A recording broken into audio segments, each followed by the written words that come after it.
We begin in Nigeria, where the federal government has announced plans to subsidize electricity in universities and public health institutions under Band A feeders. This was disclosed by Minister of Power Adebayo Adelabu during a recent radio interview in Ibadan. The government's decision comes after universities and public hospitals complained of skyrocketing electricity bills following the removal of subsidies from Band A customers. The institutions had seen their bills increase significantly, with the University of Lagos and Lagos University Teaching Hospital receiving a joint bill of 280 million naira for May, up from less than 100 million naira previously. The government subsidy will not apply to private businesses operating within these institutions.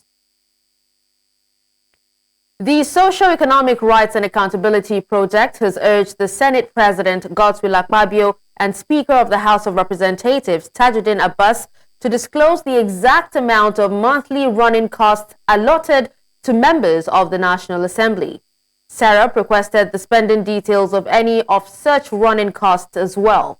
This information was made known in a statement dated August 17, 2024, signed by Deputy Director of SERAP Kolawole Oluwadare. The group's demand is coming on the heels of a recent controversy surrounding the salary of senators. A former senator representing Kaduna Central, Senator Shehu Sani, had stated that senators receive over 13 million monthly, but the Revenue Mobilization Allocation and Fiscal Commission faulted his claim.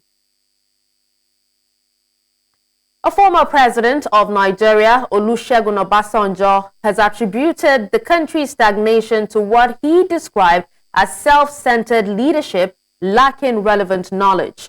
Speaking as a special guest of honor at the Leadership Empowerment International Conference, Obasanjo made these remarks in the capital of Ogun State, Abeokuta. According to him, leadership is a lasting virtue that endures until the end of one's life. He adds that once the issue of poor leadership is resolved, we will get all other things right. He said the country is presently plagued at all levels by a band of self-centered leaders who are deficit of knowledge, bereft of understanding, and demonstrating a leadership style that does not see service as the centerpiece for development. Let's also tell you that two former governors of Ogun State, Ibikunle Amosun and Gbenga Daniel, have pledged to support the federal government's efforts to recover national assets seized by a French court. A Chinese firm, Zhongshan Fusheng Industrial Investment Company Limited, had obtained the judgments leading to the seizure of 3 presidential jets, including a Daisu Falcon 7X, a Boeing 737, and an Airbus 330. The company claimed damages over a failed joint venture agreement with the Ogun State government. However, the former governors described Zhongshan as a scammer, stating there was no basis for the company's claims. They insisted that Nigeria should not negotiate with the company as it would encourage unlawful appropriation of national assets. The federal government has been urged to take immediate action to recover the seized assets and protect Nigeria's interests. The Kaduna Concerned Groups Forum is calling on the federal government to take urgent action against foreign interference in Nigeria's domestic affairs. The group condemns the display of foreign flags by some protesters during recent nationwide protests, citing it as a violation of national unity and patriotism. KCGF demands an investigation and prosecution of those responsible, enforcement of legal consequences, and efforts to promote unity and patriotism among citizens. The group believes that displaying foreign flags undermines national sovereignty and dignity, and that holding those accountable is essential for preserving democratic institutions and processes. KCGF supports peaceful dialogue that fosters national unity and progress. Earlier, we were joined by Deputy State Coordinator KCGF Abubakar Abdurrashid. It's quite unfortunate that the giant of Africa, Nigeria, we found ourselves in a political quagmire that even gives opportunity for some external forces come and intrude into our country's affairs. They took advantage of the misinformed and the disinformed persons amongst us to unsettle our stability in the country. Quite all right, we know we have some domestic issues that is affecting us. And protest, the call for protest, peaceful protest, is reasonable for people. But we won't sit down and look at our country born inside flames. You understand? Some people are trying to take this advantage of uninformed people amongst us to set the country ablaze. So we won't sit and look at people do such. In the same vein, the Patriotism Awareness Forum, or also known as PAF, has called for an extensive investigation into the recent and bad governance protest, which they described as a failed and misguided attempt to undermine the democratic process. The civil society group is demanding a thorough probe and prosecution of those they claim are responsible for orchestrating what they term an insurrection under the guise of a hunger strike or protest. Now, in a press release issued in Lagos, PAF expressed its concern over the violence and destruction that accompanied the protest, including looting, arson, and widespread damage to both public and private property. The group accuses the protest organizers of trying to destabilize the government and seize power through unlawful means. Away from that, the streets of Maiduguri, the Borno state capital, is home to many children who have fled due to the insurgency or brought in from other parts of Nigeria. Now, these children face an uncertain future as they struggle to survive and navigate life outside the safety of their homes. News Central's Umari Kirawa, who interacted with the street children, reports on their lifestyle and some of the untold stories of the future generation. A normal peaceful day for everyone struggling to survive in Nigeria's northeast state of Borno. The echoes of the years of conflict is gradually fading away in towns and villages. According to the state government, from 2 million, Borno State now battles with about 800,000 out-of-school children who roam the streets for survival.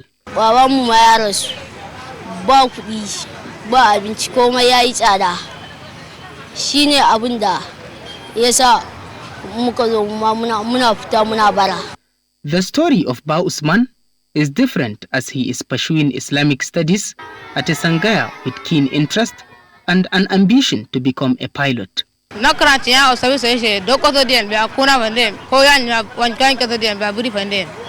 many, there is no difference between out-of-school, abandoned or street children and the Almajiri who strive to gain Islamic knowledge. Street children are those that were abandoned by their parents, but Almajiris are those that are already registered to various schools and institutions. Those children that you interacted with, amongst them are up to 87,000 that were registered by the state government. But these 87,000 that were registered by government under the custody of government is not even up to 5% of these children.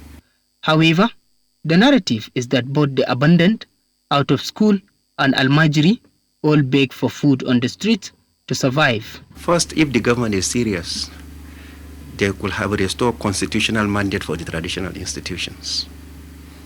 The traditional institution is very much connected with the community, with the society. The Nigerian state is completely disconnected from the community. The Nigerian government is not sensitive to the sensibilities of the community. They are absent. The government may have attempted to restore some sorts of financial autonomy to the local government, but this stopped at the political level. The councillor and their chairman, which were not even known to the people of the community. The situation is dire for these street children who often lack access to basic necessities and are vulnerable to exploitation like rape and harvest of organs, among others. Kamar bakin bulabarin na, especially kamar wannan da yake kwanciya nan, irin su ne. To mun sha koran su ba su da gurin kwanciya, ba su da gurin da zo na. Wani sai ma ngana ruwa kama da muna rumfan shagunan mutanen suke samu suke makalewa. In ka zo ka gani ma to sai na ma kamar yanzu ba ko wanda ya fadi a gaban mu ma ashe yunwa ne. Nan da muna ya ande ko to ya kamata ja gwamnati ande television ande onala kaza ande akrala rozga ande kumunde intakje malambonde welu dia lambone zo duk lamone ba. In the case of the Almajiris, while some are out on the street in the daytime and return to their parents' home later in the day, others are accommodated in boarding facilities where they sleep in their schools. However, feeding these Almajiris remains one of the major challenges of the system, forcing the children to roam the streets begging. Let's now start forming groups within communities that will be addressing maybe the educational needs of these children. Some will focus on maybe entrepreneurship. It is not mandatory for everybody to marry. There are criteria. Apart from maturity, are you fit mentally, physically, and morally, in addition to financial capacity to take care of the needs of the one that you will bring under your care? As part of the measures to address this menace, the Borno State has built mega schools such as this to meet to the growing number of out-of-school children, but it seems to be inadequate. What matters is our population, and then what matters is we don't know who is working in the state, and unless something is being done, we shall not get rid of this problem. The government says it is taking steps to monitor and control the influx of unaccompanied children to the state. However, the challenge remains.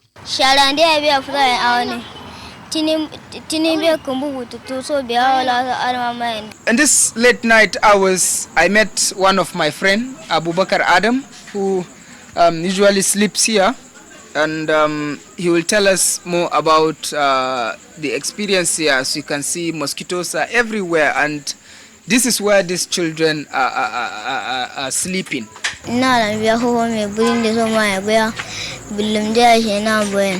The point here is it is not about complaining or pointing accusing fingers, but most importantly, an action is needed to address the issue of street children. In Maiduguri for News Central, Umaru Kirawa.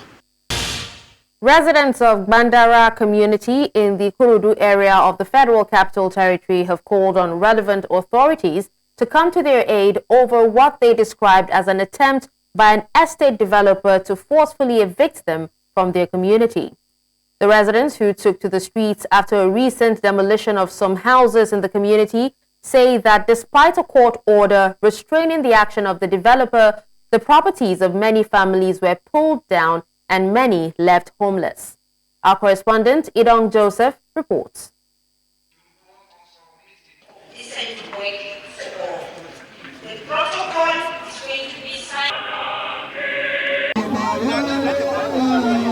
Feeling distressed over the recent demolition of several houses on August the 15th, the residents of the Bandara community converged on the divisional headquarters of the Nigerian police in the Kurudu area of the Federal Capital Territory.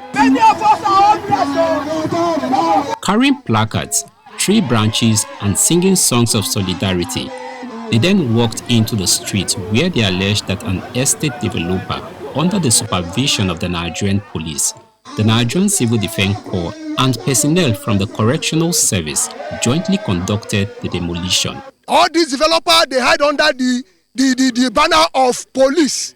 They are using police, and we know the quiet over this business is a one-man business. They are terrorizing us every day within 6 month interval, within a year interval. This land belongs to Bandara community. The place that they give police is Orozo Kerishi Road, and we have consent judgment that show us a boundary. 12,000 families are involved in this place, and we are telling the government, the Nigerian citizens of Nigeria, to hear us. The location of this community is in Kurudu, behind Lavok, behind the police estate. They have always used police name to claim this place. They cried out about the incessant intimidation by the estate developer since 2010, with no warrant of demolition, despite a court order mandating them to suspend their actions. They called on relevant authorities to intervene. There is hunger in the land, and you are coming to add this to us? Is it proper? Is it proper? Mr. President Jagaban, the Tinubu, the president of this nation, we are calling your attention to this matter. They will be asking us to be bringing money. Where are we going to get 5 million? I don't have 1 million accounts. The one that we have, they say I should bring it by force. I don't have the one that I'm going to bring. I bet Wike come and assist us. Nigerians, we are calling Kinjibe Ireti, our FCT senator. We are calling the chairman of AMAC. We are calling the former senator of FCT, our father, Philip Aduda. We need all of you. We don't want to take laws into our hands. They also promised to resist any further attempts to evict them if no action is taken. We want Dike to be cautioned. We want Dudon to be cautioned. We want Andy to be cautioned.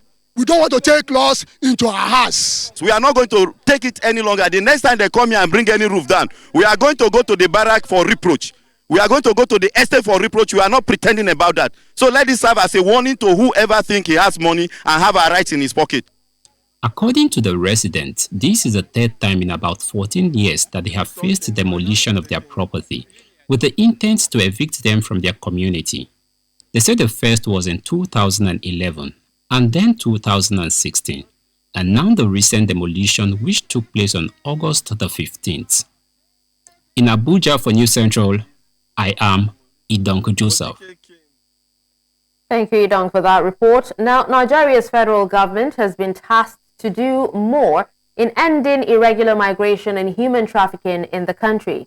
This was during a training for actors in the faith community comprising Christian and Muslim leaders in Abuja on how to offer psychosocial support to victims and help them integrate back into the society. Amading Uyi reports. It was a gathering of religious faithful from both Nigeria's Christian and Muslim communities. The aim of the session was to educate religious leaders on how to give psychosocial care to migrants of irregular migration that have returned back to their country. This entire training is a collaboration of the Lutheran Church of Christ in Nigeria and All Africa Conference of Churches, and it is basically focused on educating religious leaders or religious stakeholders from both the Muslims and the Christian perspective on psychosocial caregiving to returned migrants and survivors of human trafficking. The core objective is to have us as religious leaders, as faith actors, to be trained in how to provide psychosocial support to return migrants and also to survivors, and again to be knowledgeable about the issue of migration, specifically irregular migration. You find people being taken from one state to the other in large numbers, hundreds and thousands, in the name of Almajiri. That is trafficking. You find people being taken from one state to another for labor. That's trafficking. So these things have been with us, but I'm happy that this training will give further information on the need for us to pay attention to those things that happen around us. While many believe that their experience is best told by the victims, one of them who spoke to News Central described her experience.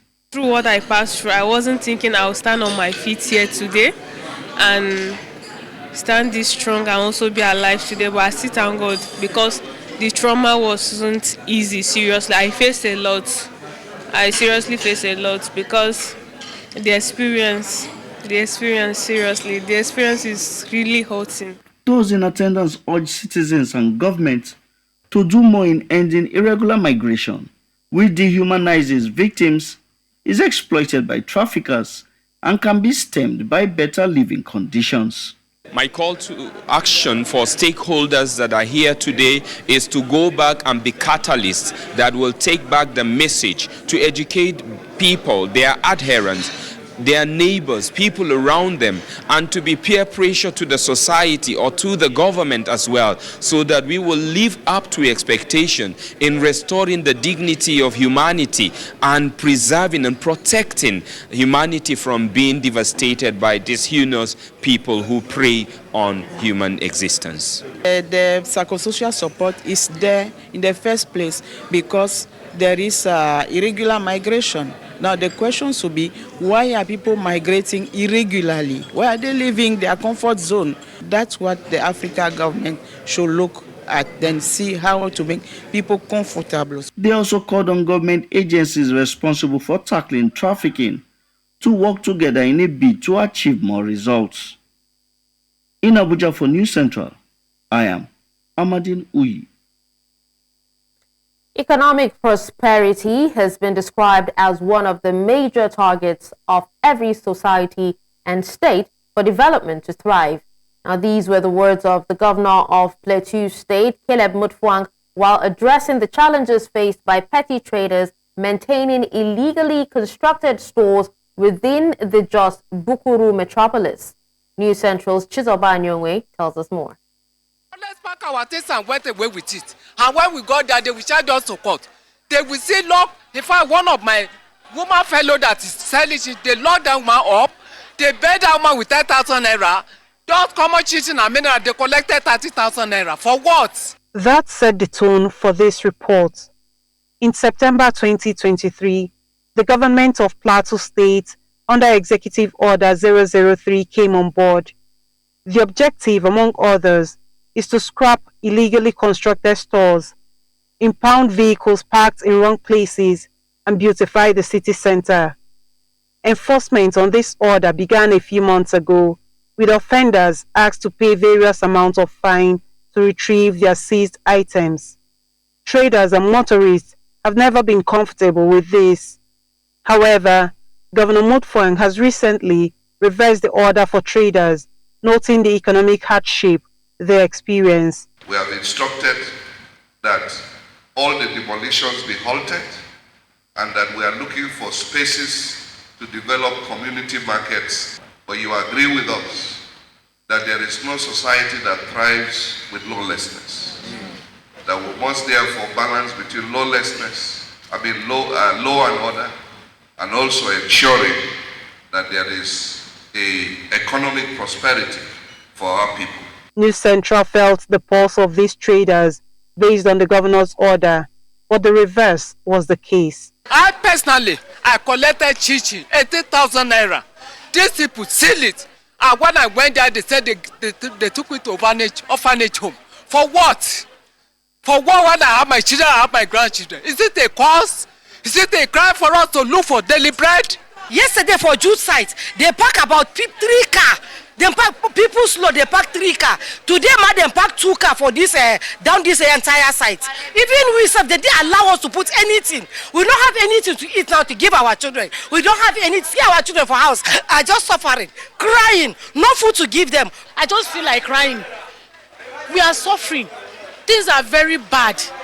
We are going through a lot. This is not what we bargained for. We were happy, we were dancing that the right governor we wanted has come.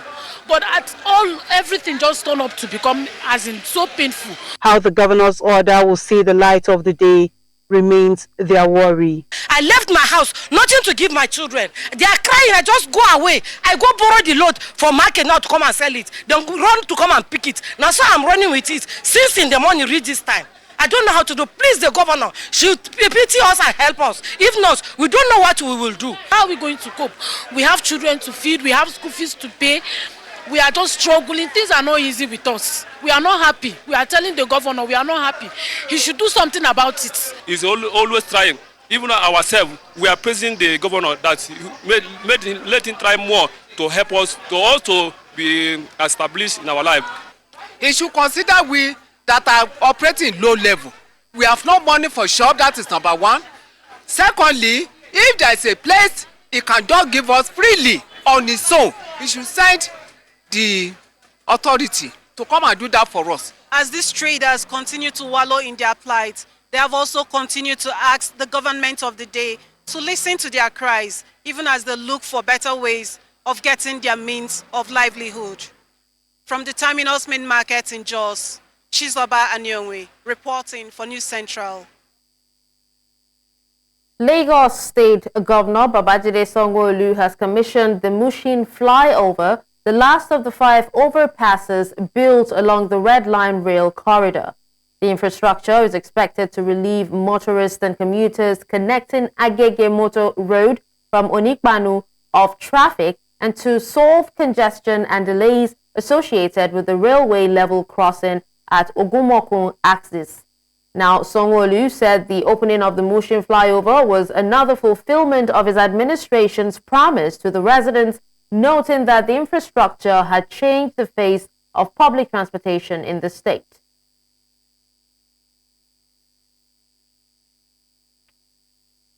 We say things, it might not be as quick as you want it, but we'll bring it to conclusion. And so we're here. We're here to fulfill what this government had said. We had promised Lagosians that we're going to change the face of rail public transportation in Lagos. But in doing that, we'll also be solving a lot of traffic, transportation, vehicular movement solutions for our citizens.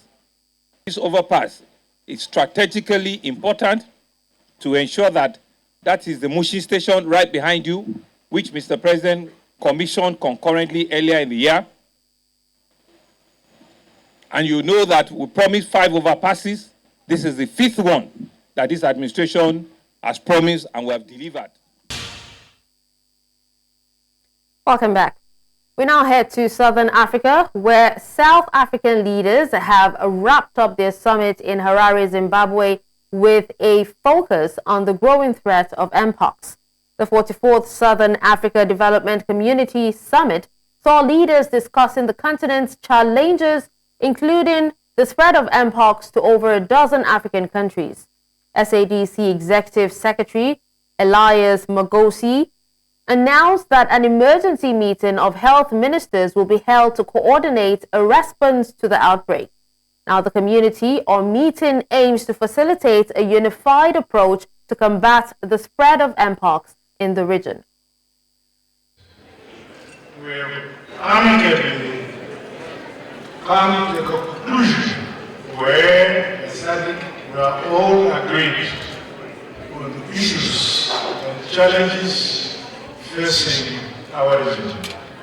Meanwhile, we pay special tribute to the sacrifice and contribution of the SADC forces in the now closed SADC mission in Mozambique, Zambia. And the ongoing SADC mission. Now joining us on the news to discuss more on the cholera outbreak is a medical practitioner, Dr. Taufik Sani. He's a consultant physician at Federal Teaching Hospital, Ido Ekiti in Ekiti State. Hello, Doctor. Thank you so much for joining us this afternoon. Can you hear me? I can hear you now. All right. Thank you for joining us once again. Thank you for having me. Yes. So let's talk about the mpox outbreak in Africa. Now, tell us, what are likely the factors that are contributing to the recent surge in mpox cases in Africa, even in Nigeria, as we know we have over 30 cases? Yes, thank you for having me. Before now, the mpox disease is endemic in Central Africa and some part of West Africa, especially in Democratic Republic of Congo. It is endemic. However, recently, because of globalization, increase in traveling and movement across borders,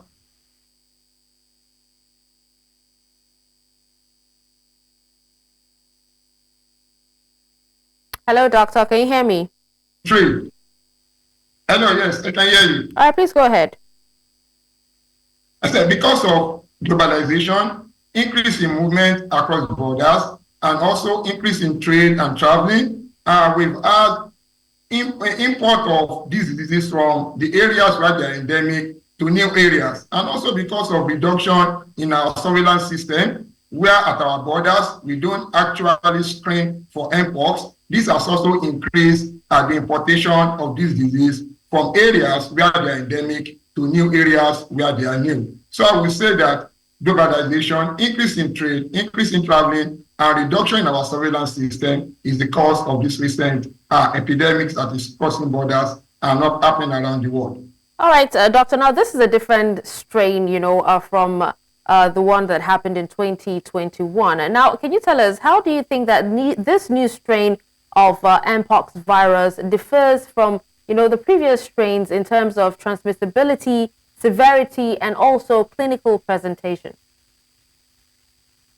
All right, thank you. Yes, the clade 1 strain that is causing this present epidemics is actually endemic in Central African area, while the clade 2 type is endemic in Western Africa. The 2022 and 2023 epidemics was caused by the clade 2 strain. However, this clade 1 strain that is new to all other areas is only endemic in Central African region. It's not only very severe, it also has a very high transmissible rate, and it's also very fatal. It causes a lot of death. So it is a more serious, more fatal, more highly transmissible, and more severe strain of the monkeypox virus. So the initial epidemics we have in the past is the clade 2, while the one that we're having now is clade 1. It's also more endemic in the Central African Republic, where they might have developed some level of immunity. But for areas like the Western African area and other parts of the world, where this virus has not been seen before, it's a new strain that is causing disease in them, and that disease is more severe. And usually comes with symptoms like fever, fatigue, sore throat, and the kind of rashes that it causes. It's a rash that we start from the face, spread all over the body, common on the palm, the sole, the genital area, the mouth, and the anus. And they usually come in form of, initially in form of some maculopapular rash, then it will become blisters that will have some pus inside. It can be itching, it can also be painful, and later,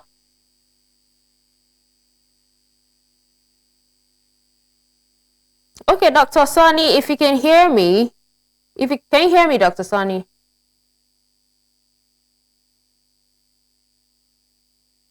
Can last between 2 to 4, 5 to 21 days. All right, Dr. Sani, we actually lost you for a bit there, but let's move on.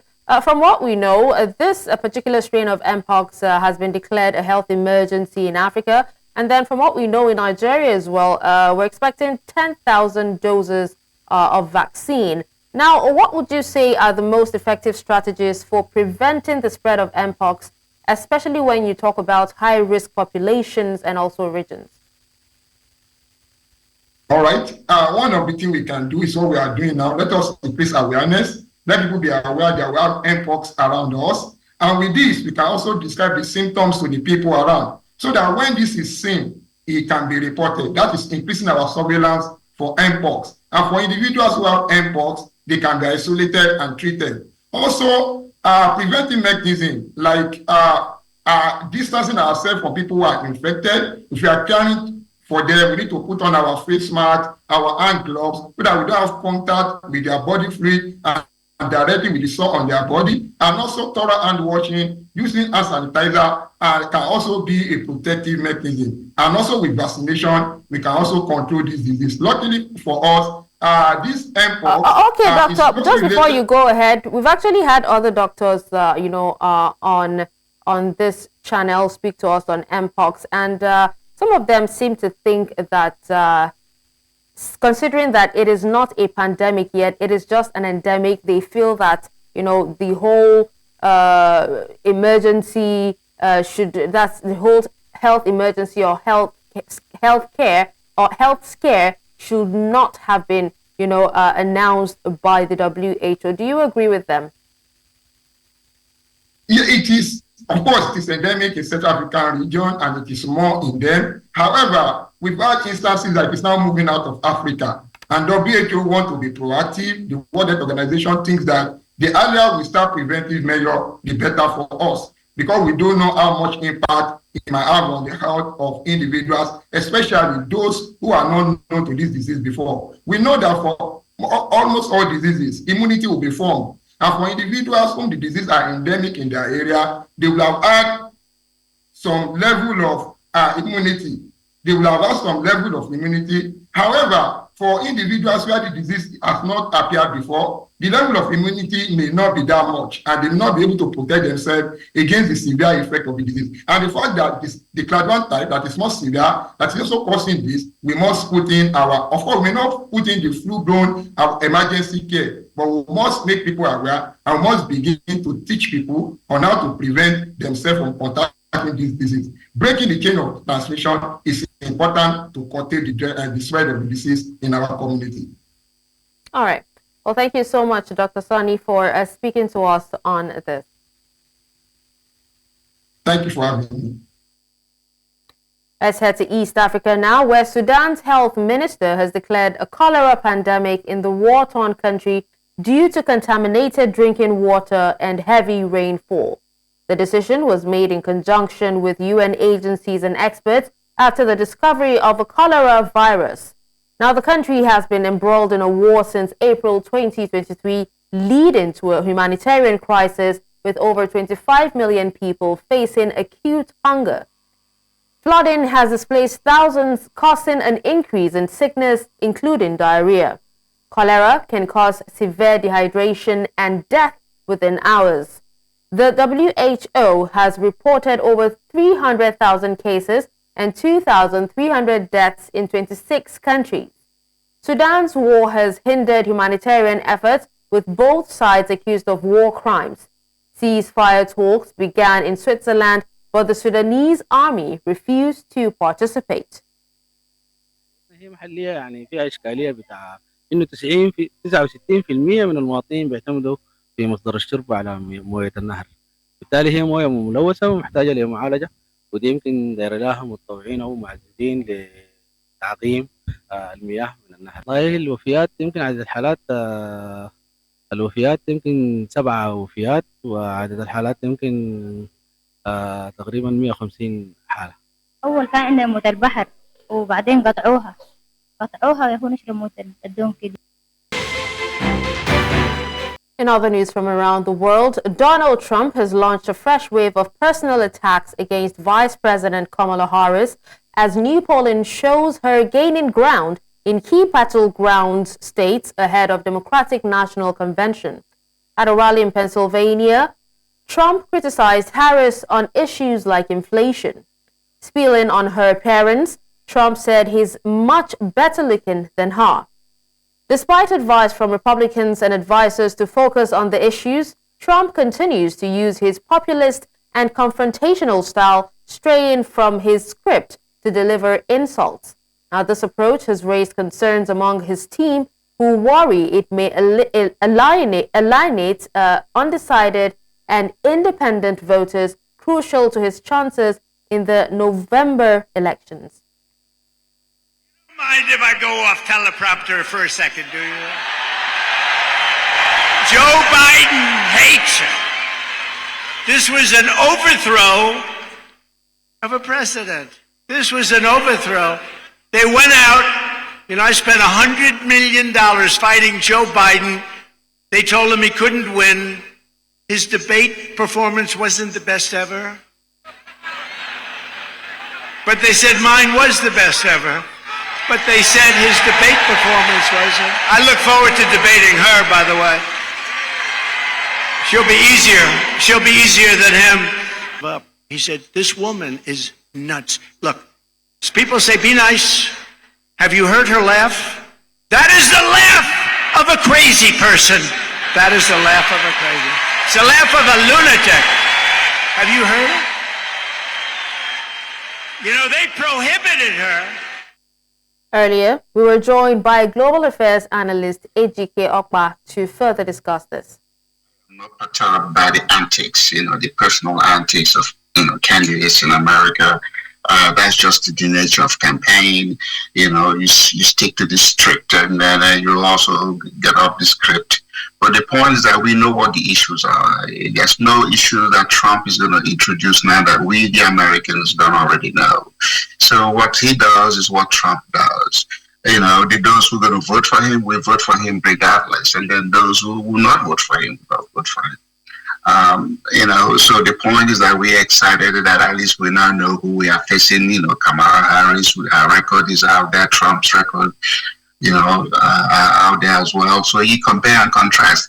The election in November is about the soul of America. Do we want to, go with what Joe Biden has given us with support of Kamala Harris as number 2?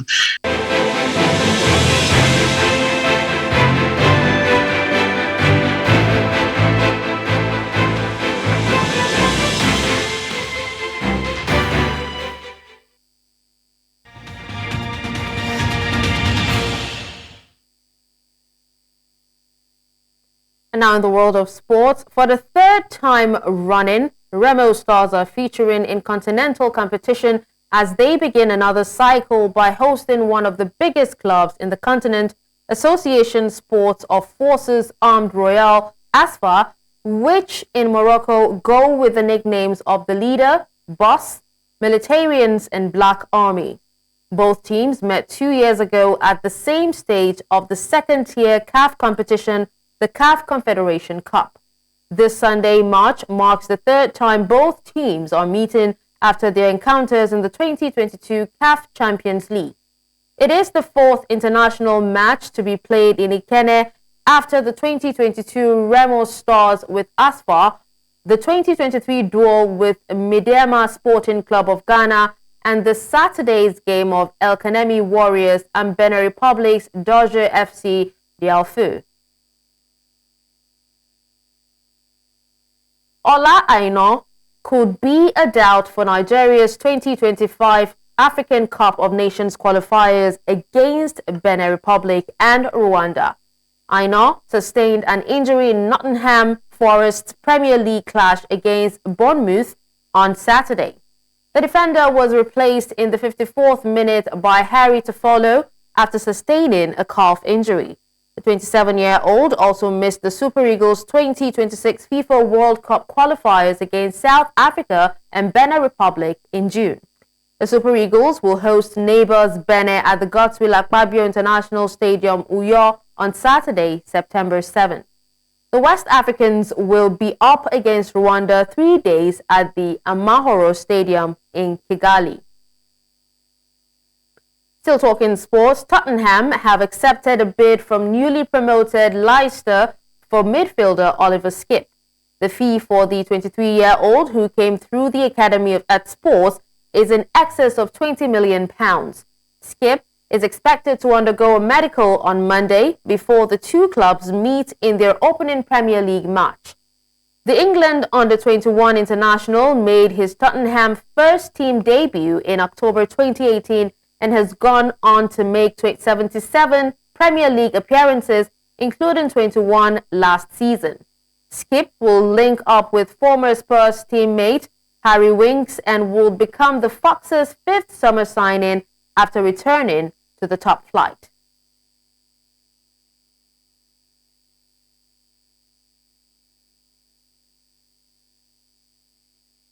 And that's all at this hour. But before we go, let's take another look at some of our top stories. We told you that Nigerian government is set to subsidize electricity for universities, hospitals. We also told you that SERAP has demanded transparency from National Assembly leaders. You also heard that Sudan has officially declared cholera outbreak. Send your eyewitness report to the WhatsApp number on the screen. Do you follow us on social media? We are at News Central TV. You can watch News Central live on DSTV channel 422, Star Times channel 274, Avo TV, and YouTube. Many thanks for watching. I'm Dashen, Usman.